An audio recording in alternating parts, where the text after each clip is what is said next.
संकेत मिलें तो समझ लेना आप भगवान शिव के बहुत प्रिय हैं। कहते हैं कि नंदी जी भगवान शिव के बहुत करीब हैं, वो उनको अत्यंत प्रिय भी हैं।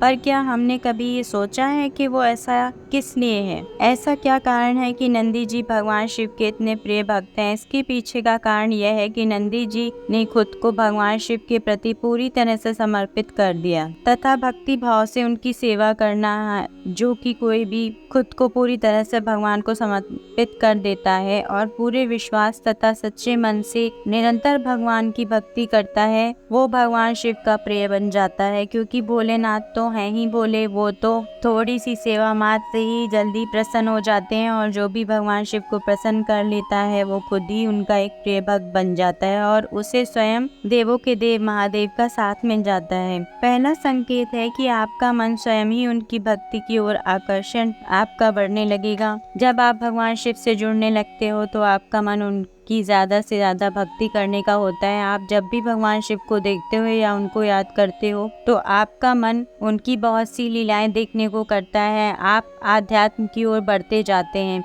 और जो आपका शिव पर विश्वास है वो पहले से ज्यादा बढ़ जाता है। जिसका शिव पर पूरा विश्वास होता है तथा जो निरंतर उसकी भक्ति करता है वो भगवान शिव को प्रिय होता ही है और जिस शिव को प्रिय होता है उसके समस्त दुख व परेशानियां प्रभु दूर करने लगते हैं। भगवान शिव का आपके स्वप्न में बार बार दिखाई देना भी यही संकेत देता है कि आप शिव को बहुत प्रिय हो। वैसे तो भगवान शिव को सपने में देखने के बहुत से संकेत होते हैं, पर अगर आपको प्रभु सपने में साधारण व प्रसन्न अवस्था में दिखें तो इसका मतलब है कि शिव आपको सपने के माध्यम से बताना चाहते हैं कि आप उनके प्रिय भक्तों में से एक हैं। क्योंकि सपना ही एक ऐसा माध्यम है जिसके जरिए भगवान हमें बहुत कुछ बता सकते हैं और जिन्हें सपने में स्वयं भगवान के दर्शन हो जाएं, ऐसे लोग वाकई में बहुत ही भाग्यशाली होते हैं। तीसरा संकेत, आपके लिए भगवान का महत्व बढ़ जाता है। नंदी जी के लिए भगवान शिव का जितना महत्व है ये तो आप जानते ही हैं। उन्होंने तो अपना पूरा जीवन ही शिव की सेवा भक्ति में समर्पित कर दिया। उसी तरह जब आप ये समझ जाते हो कि जो भी आपको मिला है वो आपको शिव की कृपा से ही मिला है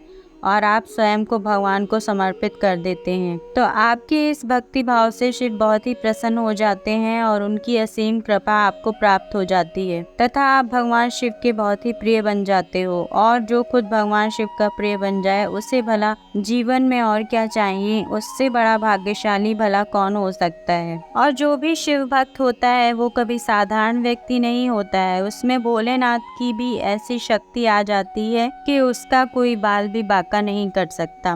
तो इसलिए जो भी आपके इष्ट देव हैं, आराध्य हैं, जिन्हें भी आप सच्चे मन से पूजते हैं, उनकी भक्ति में आस्था बनाए रखें, विश्वास बनाए रखें। मेरे तो प्रिय भोलेनाथ ही प्रिय भगवान हैं। तो जो भी आपके इष्ट देव हैं उनकी पूजा अर्चना सच्चे मन से करनी चाहिए। परंतु यदि आप बहुत पूजा पाठ करते हैं, मंदिर जाते हैं, स्थान स्थान पर प्रभु के दर्शन करने जाते हैं, लेकिन दूसरी ओर आप किसी के भी प्रति मन में द्वेष ईर्ष्या की भावना रखते हैं या उल्टा सीधा बोलते हैं तो ईश्वर आपकी भक्ति से कभी प्रसन्न नहीं होंगे। क्योंकि आप ऊपर से शिव भक्त बने हैं और दूसरी ओर किसी का बुरा चाह रहे हैं तो ऐसी भक्ति व्यर्थ ही जाएगी। इसलिए जब ईश्वर में मन लग जाए तो किसी के भी प्रति इस तरह के भाव को आपको त्यागना ही होगा और सच्चे मन से की गई भक्ति पूजा कभी भी विफल नहीं होती। और भले ही आपके मार्ग में बाधाएं आए लेकिन आपको सफलता अवश्य मिलती है। तो कैसा लगा वीडियो बताइएगा। मिलते हैं नेक्स्ट वीडियो में, तब तक के लिए हर हर महादेव।